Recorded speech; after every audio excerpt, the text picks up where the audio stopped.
Admis dans l'intérieur des maisons, mes yeux ne verront pas ce qui s'y passe. Ma langue taira les secrets qui me seront confiés, et mon état ne servira pas à corrompre les mœurs ni à favoriser le crime.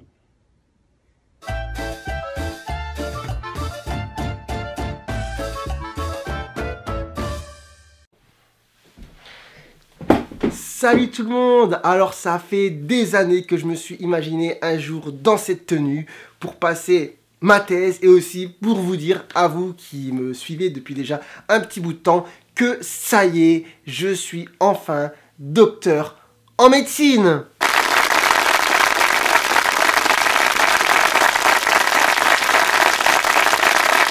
Alors c'est vraiment un soulagement énorme après ces 10 années d'enfin arriver à ce stade et d'avoir justement cette certification, je ne sais pas comment on peut l'appeler, mais en tout cas de docteur en médecine qui récompense justement les 10 années qui se sont écoulées et je vois effectivement du coup la fin du parcours. Alors il me reste juste 5 jours, mais ça c'est un petit détail parce que comme vous le savez, je suis encore dans mon internat mais qui se termine la semaine prochaine parce que voilà, les semestres d'interne sont des semestres forcément de 6 mois qui se terminent fin octobre ou fin avril. Là il reste une semaine, je n'avais pas posé 2 semaines de congé, donc c'est tout, hein. Juste 5 jours à tirer, mais sur les 10 ans, franchement on ne peut pas dire que ce soit grand chose. Et puis de toute manière, le plus important est bouclé, la thèse est passée, sachant que c'est quand même assez difficile pour pas mal de monde de la passer dans le temps imparti avant la fin de l'internat. Il y en a beaucoup qui décalent justement le travail de thèse et la soutenance après. J'ai eu la chance en tout cas, je sais pas si on peut appeler ça de la chance, parce que quand même ça a été un travail qui a duré 2 ans, un travail acharné avec la volonté justement de pouvoir le boucler avant l'échéance finale qui est la fin de l'internat. Enfin, quand je dis finale, comme je vous l'ai dit, il y en a qui peuvent la soutenir après, mais moi je voulais vraiment que tout soit bouclé avant la fin du mois d'octobre de mon dernier semestre d'interne. Du coup, pour parler maintenant de la thèse en elle-même, du travail fourni, de sa préparation, de la soutenance, etc., je tiens par commencer en disant que ça a été un travail colossal. Donc ça aura duré vraiment dans le temps, ça aura duré, attention, 2 ans. Et oui, moi-même j'ai été surpris par la longueur dans le temps que ça prenait, mais c'est quand même un travail énorme. Et sachant qu'en plus, forcément, j'étais interne et que j'étais pris par mes stages d'interne, ça demande vraiment beaucoup de temps. Donc je vais vous donner un petit peu l'aperçu de ce à quoi ressemble le rendu final. Donc voilà, un petit livret. Alors vous allez me dire quel est le sujet, c'est pas que je veux pas faire...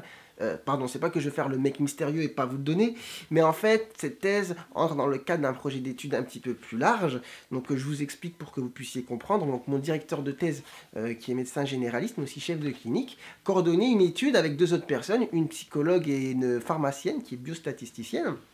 Et ce projet d'études large englobait plusieurs questions de recherche qui ont permis de soutenir plusieurs thèses différentes. 6 thèses au total. On était 6 étudiants à travailler dessus. Il y avait 2 internes en pharmacie et 4 internes en médecine générale, dont moi. Et à terme, forcément, j'aimerais bien qu'il y ait peut-être des publications sur ce travail. Du coup, en attendant, moi, je ne me permets pas de divulguer un petit peu le contenu, etc. Sachant que pour ce qui est de la publication de l'article, j'y reviendrai, mais ça a été recommandé par les membres du jury. J'y viens juste après. Alors dans cette vidéo, je vais juste parler vraiment de l'histoire autour de la thèse, du moment, comment je l'ai vécu, comment je l'ai ressenti, qu'est-ce qui en ressort. Et la semaine prochaine, quand vraiment la boucle sera bouclée et que les derniers jours de stage seront terminés, voilà, je ferai une vidéo sur vraiment la fin du cursus, la fin des études, et on parlera un petit peu de ce qui en ressort justement, les années d'interne, les années d'externe, etc. Donc aujourd'hui, je m'attarde sur le sujet de la thèse, donc je vous ai dit déjà que c'était un travail colossal. Alors peut-être que vous ne savez pas en quoi ça consiste. Et moi-même, à vrai dire, quand je me suis lancé dans le truc, je ne savais pas, comme je vous l'ai dit, je n'ai pas l'expérience dans le domaine, c'est ma première thèse, qui plus est, moi dans la famille, il n'y a personne qui a fait voilà, des longues études et qui m'a dit, écoute, un jour tu passeras une thèse, ça va se passer comme ça, etc. Donc, pour que vous puissiez comprendre un petit peu la quantité de travail à fournir, donc une thèse, déjà, il faut se poser une question voilà, de recherche, une question pertinente, qu'on se pose en ayant fait justement déjà de la bibliographie, c'est-à-dire qu'on est parti voir un petit peu dans la littérature scientifique des articles, des revues, des thèses sur tel ou tel sujet, et de là on se dit bah mince, ce serait intéressant peut-être d'approfondir telle voie, de se poser telle question, parce que quand on regarde, finalement il n'y a pas vraiment de réponse sur le sujet. Quand on a une question pertinente, il faut ensuite monter un protocole d'étude pour y répondre. Alors un protocole, ça doit être carré, c'est pas facile à mettre en place. Et en plus, qui plus est, ce protocole, il faut le soumettre justement à des comités qui doivent donner leur accord pour que vous puissiez ensuite recruter voilà, des médecins, des patients qui participeront à cette étude.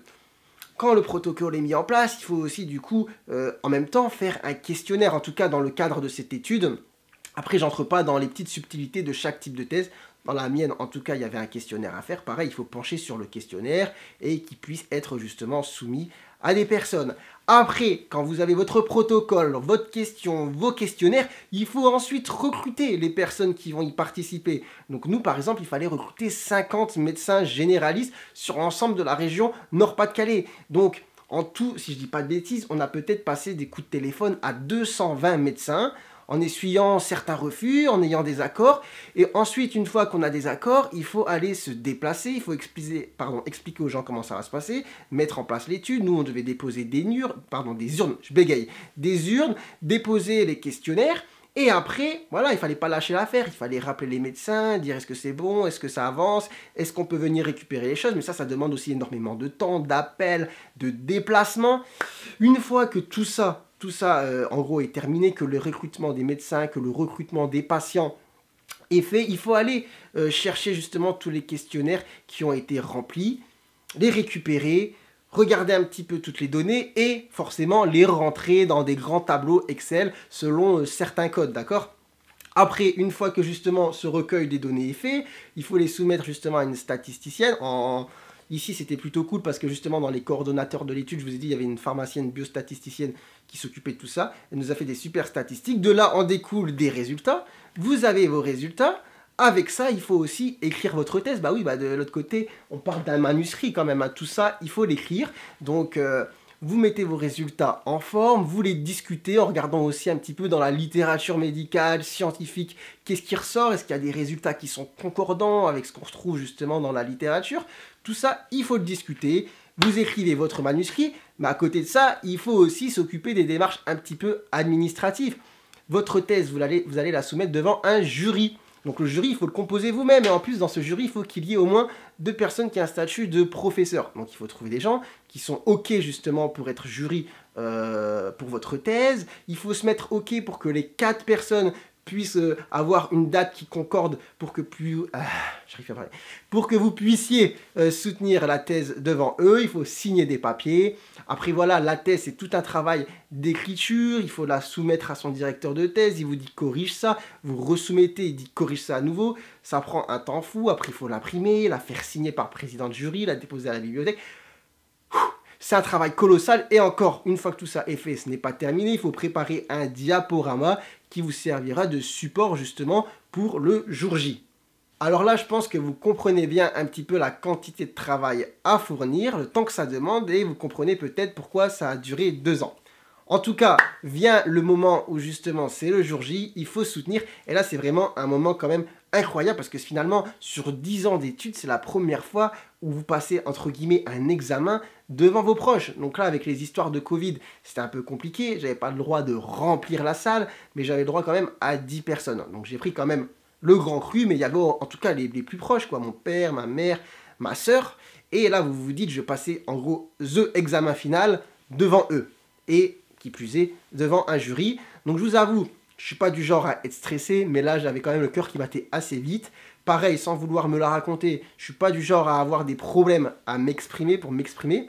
Mais là, quand même, vous êtes devant le jury, devant la famille. Vous avez un support uniquement diapo, c'est-à-dire même si vous connaissez votre sujet, j'étais pas là à lire une feuille, c'est-à-dire qu'il y a des diapos et moi je suis censé parler de manière fluide, commenter, etc. Bon, avec le stress, le cœur qui bat à fond, le masque sur le visage, j'étais au bord de la syncope. Bon, finalement ça s'est bien passé.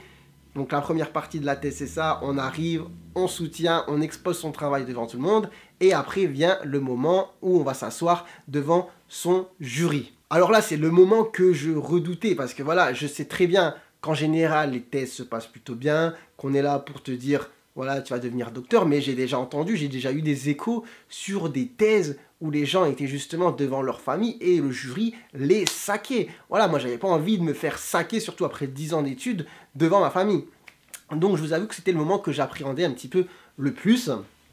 Donc bon, je me suis assis, je me dis moi j'ai fait le taf, la thèse elle est faite, je l'ai soutenue, maintenant on va voir ce que ça donne. Du coup, la première personne qui parle était le directeur de thèse. Donc normalement, elle n'est pas là pour vous saquer, sachant que vous avez travaillé ensemble en plus pendant 2 ans sur le projet. C'est plus là pour justement commenter, dire que ça a été cool, enfin que ça a été cool, que ça a été un gros travail, expliquer un petit peu ce qui s'est passé. Et ce qui a été le cas, franchement, merci hein, si tu vois cette vidéo. S'exprimer pour dire qu'on a fait quand même un travail colossal, le souligner et que finalement le rendu était quand même de qualité. Donc ça, j'appréhendais pas trop. Mais vient le moment où finalement le jury, les 3 autres personnes sont des personnes qui découvrent votre travail et qui vont le commenter et potentiellement vous poser des questions un petit peu difficiles. Donc je vous avoue, j'ai stressé, j'ai eu peur, mais ça s'est super bien passé. Donc ils ont fait des petits commentaires sur le travail en disant justement que le travail était très bien sur le plan qualitatif. Alors bon, c'est un petit jeu de mots parce que la thèse est une thèse quantitative, c'est un jeu de mots pourri, mais voilà, pour dire que le travail était de qualité, et du coup ça m'a surpris, en même temps ça m'a pas surpris parce que je savais que j'exposais pas non plus un exposé TPE qu'on fait en première, c'est un travail qui a duré longtemps et qui était bien revu, cadré, etc. Mais voilà, je me suis dit, moi je maîtrise pas forcément sujet à 100%, c'est la première thèse que je fais, je me suis dit, je vais me prendre quand même des remarques en disant pourquoi t'as pas fait ça, pourquoi t'as fait ça, pourquoi t'as pas fait ça. Finalement, ça n'a pas été vraiment le cas, ça a été que des bons commentaires. Donc franchement ça m'a fait super plaisir. Évidemment il y a eu des commentaires aussi un petit peu constructifs dans le sens là peut-être qu'il faudrait faire comme ça, mais c'était vraiment dans le but de améliorer justement le travail, dans le but de potentiellement le publier sous forme article et même au format anglais dans des revues internationales. Donc là je me suis fait waouh, moi je suis le mec qui fait médecine, qui fait des vidéos sur YouTube et là on me dit que j'ai un travail qui est potentiellement publiable dans la revue internationale. Je vous avoue, ça m'a fait quelque chose et j'étais content en plus de l'entendre devant ma famille, quoi. Vous êtes là, les gens viennent, vous avez des professeurs qui vous disent ouais, ton travail est de qualité, tu pourrais le publier dans une revue scientifique. On peut dire franchement que ça fait plaisir. Donc dans cette situation, moi j'étais assis, derrière moi il y avait mes amis et mes proches et face à moi le jury. Donc je fais face justement à ces bons commentaires, ça me fait plaisir et là vient un moment où il commence à commenter un petit peu aussi tout ce que je fais à côté. Et je vous avoue que là, j'ai commencé un petit peu à craquer. Je pensais pas que ça allait arriver parce que je savais que c'était quand même un moment fort émotionnellement de passer sa thèse. Mais je me suis dit, bon, c'est tout, je serai content, point barre. Mais là, il y a un truc qui s'est passé, j'ai pas pu retenir finalement mes larmes. Parce que c'est vrai que du coup, cette thèse arrive à un moment où justement mon cursus se termine. Et derrière ça, il y a un background. Je parle un petit peu comme DJ Snake, mais voilà, 10 ans finalement pas très simple, avec justement une période très difficile qui l'a conclu, la période de l'internat, avec les stages qui s'enchaînent, les gardes, etc. La pression, puis vous savez qu'en plus en ce moment avec la période Covid, c'est compliqué quoi. Moi je travaille dans 2 cabinets différents et ça charbonne. Donc c'est pas simple. Pendant tout votre cursus, vous avez rencontré des gens parfois sympas, mais parfois d'autres qui sont très durs et qui sont là, j'ai l'impression, uniquement pour vous casser, vous enfoncer, vous humilier. Et ça, c'est une vérité. J'en parlerai peut-être justement après, parce que maintenant que je suis docteur, je peux dire que je pense que je vais lâcher parfois certaines vérités dans les prochaines vidéos, mais il y a des moments qui sont pas très cool, quoi. Parfois, certaines personnes aiment bien vous enfoncer et vous faire croire que vous êtes une petite merde, tout simplement. Et là, après justement ces 10 ans, tout ce travail accompli, le stress accumulé, la pression, surtout sur les dernières semaines où ça a été vachement intense avec à la fois le stage et toute la finalisation du travail de thèse, les dernières corrections, les dernières procédures administratives à faire pour entrer dans les clous au niveau timing. Voilà, j'étais face à justement des profs, des médecins, voilà, reconnus, et qui me disaient, de 1, tu as fait un super travail, et de 2, franchement, tout ce que tu fais à côté, c'est cool. Ça apporte beaucoup pour la communauté, voilà, des étudiants, etc. Et on t'en félicite. Et forcément, ça a duré un petit peu plus longtemps dans la manière de le dire. Et moi, avec tout ce que je vous ai dit là juste avant, finalement, ça a décapsulé la bouteille. Et il y a un truc qui est sorti. Donc les larmes ont coulé tout seul et je m'y attendais pas, j'ai moi-même été surpris. Je sais pas si ça s'est vu parce que, à vrai dire, j'avais le masque ici, les lunettes, la buée au-dessus des yeux. En tout cas, la famille qui était derrière moi ne voyait rien. Et j'ai pleuré dignement, c'est-à-dire que je ne bronchais pas, on voyait pas mon corps bouger, ça reniflait pas, mais il y avait juste les gouttes qui coulaient, comme ça, un petit peu comme pour ceux qui ont vu la tour Montparnasse infernale, quand Eric se saisit d'une barre de fer qui est brûlante, et il y a juste petites larmes qui coulent, et qui ferment la bouche, justement, pour pas qu'on entende les bruits, etc. Enfin bref, c'était la petite anecdote, mais je pense que vous avez compris un petit peu la situation, et c'est vrai que ça a été un moment émotionnellement ultra puissant, et c'est sorti. Après, voilà, le temps qui continue de parler, les yeux se sont séchés, et après est venu le moment où on a dû se lever parce que justement les jurys devaient délibérer. Alors le moment où les jurys délibèrent, voilà, les moments se lèvent, ils vont dans une salle à l'arrière et en gros décident entre eux à savoir s'ils vous accordent le titre de docteur ou pas. Normalement, il n'est pas censé avoir de surprise quand la soutenance s'est bien passée, que le travail voilà, est propre et tout ça. Mais bon, ça reste quand même un moment crucial. Et du coup, moi j'étais là, silencieux dans mes pensées et concentré, focus. Alors là, ils reviennent, s'assoient en face de moi et vient le moment où ils disent nous avons décidé de vous accorder le titre de docteur en médecine. Et là, bam, feu d'artifice dans ma tête, surtout après l'émotion que je venais de vivre. Enfin quoi, enfin docteur quoi, après 10 fucking années. Non mais c'est vrai que ça a été méga long. Donc 10 ans, il me décerne le titre de docteur, et qui plus est, même si je suis pas forcément focus sur les mentions, etc., on peut décerner des mentions au moment de la soutenance des thèses, et ils m'ont accordé la mention très honorable avec les félicitations du jury, ce qui est la mention finalement la plus haute. Donc je me suis dit, waouh, je suis docteur, en plus j'ai des félicitations, j'ai eu des compliments, ma famille a été spectateur de tout ça. Waouh! Je peux vous dire que sur les 10 ans de médecine, il y a eu des moments forts, mais lui fait partie du top 3, hein, c'est obligé. Et du coup, à ce moment, je dois me lever et on m'invite à prêter serment, donc le serment d'Hippocrate. Donc je me lève, je prends la feuille, et puis je me mets face à la famille, je lève la main droite, et là je lis le serment, forcément je ne le connais pas par cœur. Du coup, je vous mets un petit peu l'extrait. Je promets et je jure d'être fidèle aux lois de l'honneur et de la probité, dans l'exercice. Je recommence. C'est pas grave. Alors. Et oui, j'ai bégayé, comme je vous disais, j'étais très ému sur la partie précédente.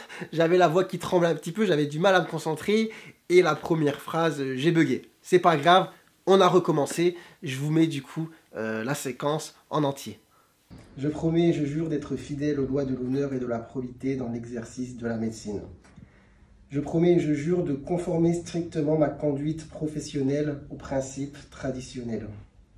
Admis dans l'intérieur des maisons, mes yeux ne verront pas ce qui s'y passe, ma langue taira les secrets qui me seront confiés, et mon état ne servira pas à corrompre les mœurs ni à favoriser le crime.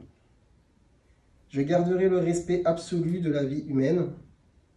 Même sous la menace, je n'admettrai pas de faire usage de mes connaissances médicales contre les lois de l'humanité. Respectueux et reconnaissant envers mes maîtres, je rendrai à leurs enfants l'instruction que j'ai reçue dans leur père. Que les hommes m'accordent leur estime si je suis fidèle à mes promesses, que je sois couvert d'opprobre et méprisé de mes confrères si j'y manque.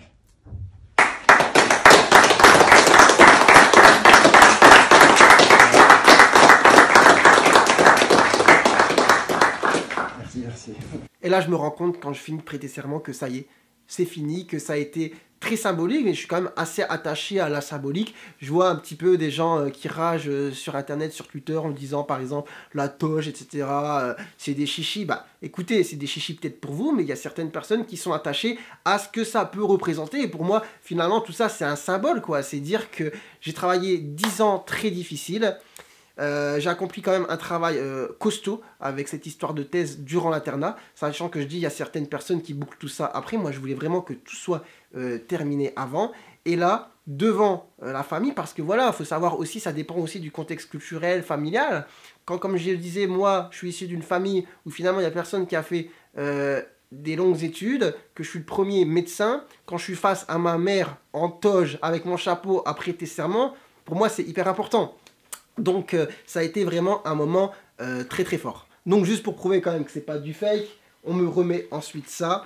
Donc c'est une attestation de soutenance de thèse, donc c'est pas le beau diplôme etc. qui finalement arrivera un peu après, mais cette attestation qui dit que je suis docteur me permettra du coup là le mois prochain, enfin ouais, dans une semaine ou deux, d'aller m'inscrire à l'ordre des médecins. Donc ça c'est une chose de faite. Et du coup, la thèse se termine. Bon, je dis merci au jury. Et d'ailleurs, je tiens à le refaire ici, s'il voit cette vidéo. Merci d'avoir été quand même avenant. Et puis, voilà, m'avoir fait tous les compliments qui ont été faits. C'est vrai que j'étais très stressé, pas sur le travail que j'ai fait, ni sur la présentation que j'allais faire. La partie qui me stressait le plus, c'était justement la confrontation. Voilà, un jury extérieur qui allait soit me faire voilà, des reproches, des critiques, etc. Mais finalement, ça s'est très bien passé. Ça a été très voilà, gentil, avenant.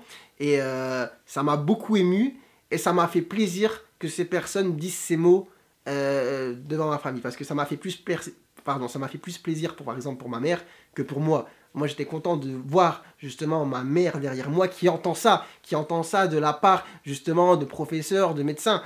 Donc voilà, je vous en remercie. Je remercie aussi du coup mon directeur de thèse, hein, sans qui le travail n'aurait pas pu être possible parce que comme je vous l'ai dit, moi je m'y connaissais pas du tout et finalement ça a été très cadré et le travail qui en sort est très très propre. Du coup je remercie aussi les autres personnes qui ont participé à l'étude. Désolé si je ne cite pas les noms, mais voilà, je sais pas si elles le souhaitent ou pas. Mais du coup la psychologue, la pharmacienne qui a participé aussi à coordonner l'étude et les autres internes avec qui on a justement fait tout ce travail, la construction des urnes, l'élaboration du questionnaire, le recrutement des médecins, le recueil des données. Donc franchement merci à tout le monde. Donc voilà, je voulais juste partager avec vous ce que j'ai vécu, ce que j'ai ressenti. Je vous avoue que j'ai encore du mal à redescendre. Ça s'est passé jeudi. Au moment où je parle, on est dimanche et je suis encore un petit peu justement sous l'effet de l'euphorie. Voilà, et de me dire ça y est, ça se termine enfin. Du coup, comme je le disais, on se retrouve très rapidement. Là, envoyez-moi des bonnes ondes et du courage pour les 5 petits derniers jours de l'internat qui me reste à conclure. Et on se retrouve du coup très vite pour une vidéo où je reviendrai plus en détail finalement sur l'internat, ce qui en ressort, ce que j'ai vécu. Et je pense qu'il y aura beaucoup de vidéos justement à faire sur le sujet. Et j'espère que peut-être aussi cette vidéo pourra motiver certaines personnes parce que je sais que sur voilà, des cursus très longs comme ça, que ce soit médecine ou autre, ou même sur n'importe quel projet, voilà, on se fixe une grosse ambition et une fois rentré dans le cheminement, on trouve ça long, on trouve ça difficile et parfois on se dit oh, je vais jamais m'en sortir, je vais jamais atteindre mon but. Voilà, croyez-moi, avec la détermination, le travail, quand on y croit, quand on bosse, tout est possible. Donc j'ai parlé peut-être un peu beaucoup, mais désolé, pour moi c'était important. En tout cas, je vous souhaite à tous de vivre des moments forts comme ça dans votre vie, de réaliser voilà, vos rêves, vos objectifs. Donnez-vous-en les moyens, tout ce que j'ai à dire. Donc, ouais, juste petite note aussi, forcément, histoire de Covid, j'ai pas pu faire la fête le soir. Donc, la thèse s'est terminée quoi, vers 19h30, 20h presque. Et le couvre-feu ici, en tout cas à Lille, à 21h, hein, comme dans beaucoup de villes en France. Du coup, c'est pas grave, chacun ensuite est rentré chez soi. De toute manière, je peux vous dire qu'une fois que la pression est sortie, j'étais au sol. Donc, j'étais accablé de fatigue, mais très heureux et qui plus est, j'ai lu aussi toutes vos réactions, vos commentaires, vos messages privés sur Facebook, Instagram. Franchement, merci. Évidemment, je peux pas répondre à tout le monde, je peux pas répondre aux gens, mais j'ai lu les messages et ça m'a fait vraiment chaud au cœur et ça n'a fait qu'embellir en fait la soirée qui s'en est suivie. Donc franchement, merci à tous. Je vous souhaite à vous aussi de vivre des moments forts, de réussir. Sur ce, écoutez, portez-vous bien et on se retrouve très vite pour de nouvelles vidéos. Allez, ciao ciao.